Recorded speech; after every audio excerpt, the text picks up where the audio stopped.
For the following assignment, we're going to be talking about the possessive adjective.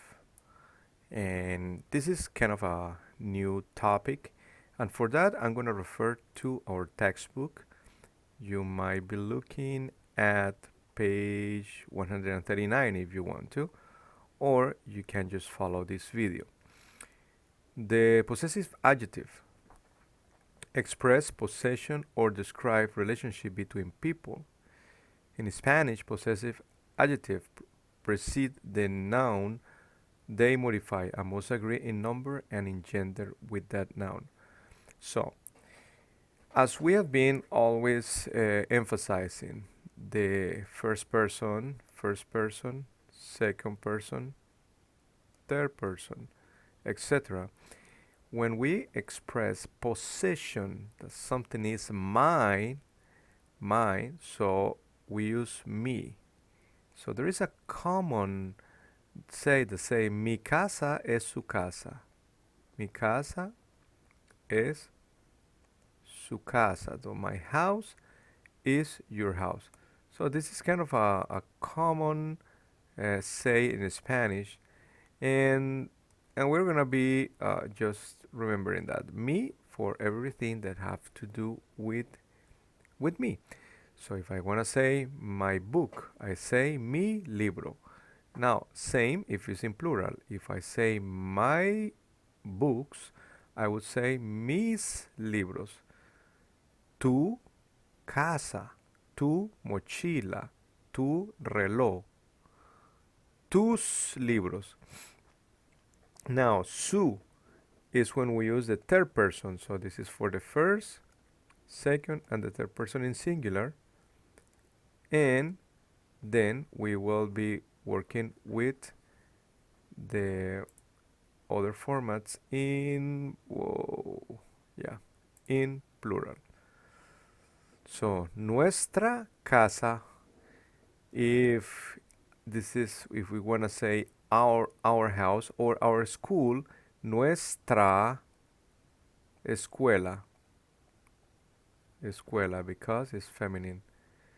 So nuestro equipo, our team. Now, vuestro and vuestras, we said that we are not using it. This is all Spanish, but you can use su or sus. Now, su or sus is for yours or theirs. So remember, these two apply. But we are combining right now this with family. So it's easy to say now mi primo or mi sobrino. Or remember mi papá, mi mamá. So in this case, mis hermanos or mis hermanas. So you also can use tus hermanos, tus hermanas, or tus tíos or tus tías.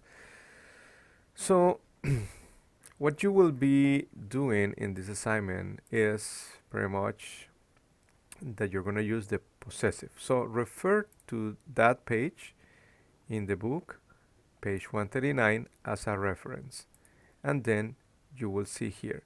Now, Carmen y, now this is plural, right?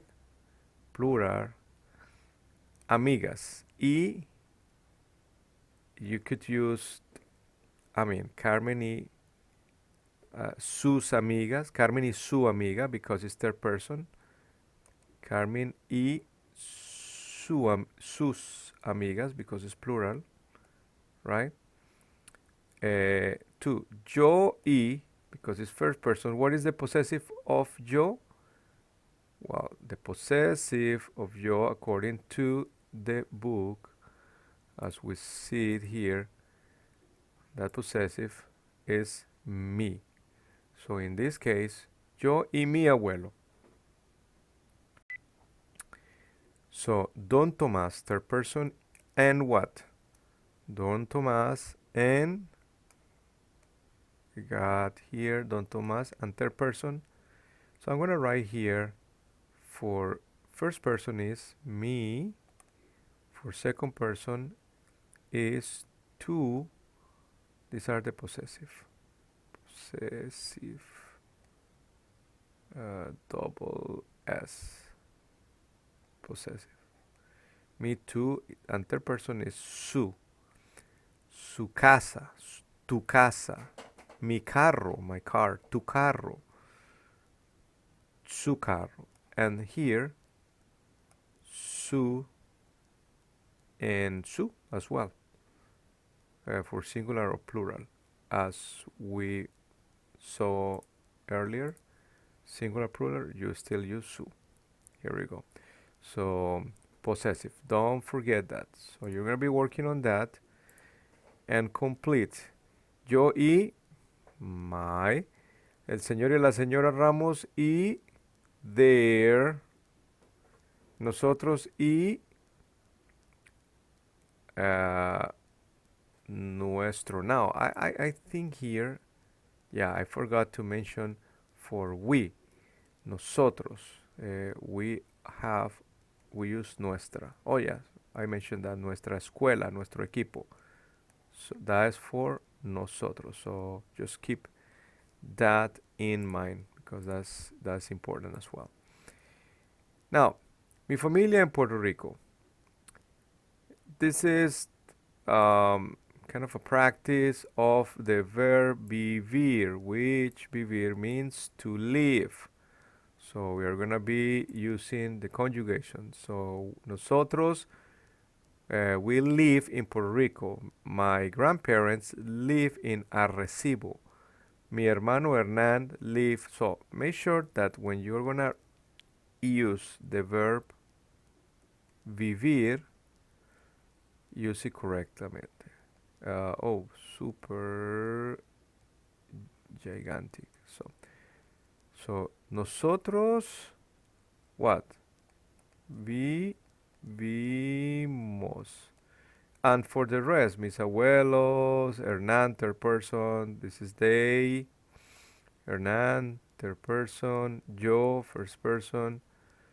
Mi prima Paulina, third person. Mis tíos, they. Y tú, and you, second person. Donde, what? Remember, second person, you're going to be using the S. So check how you conjugate the verb vivir and use it accordingly through this assignment. And that is all for this assignment.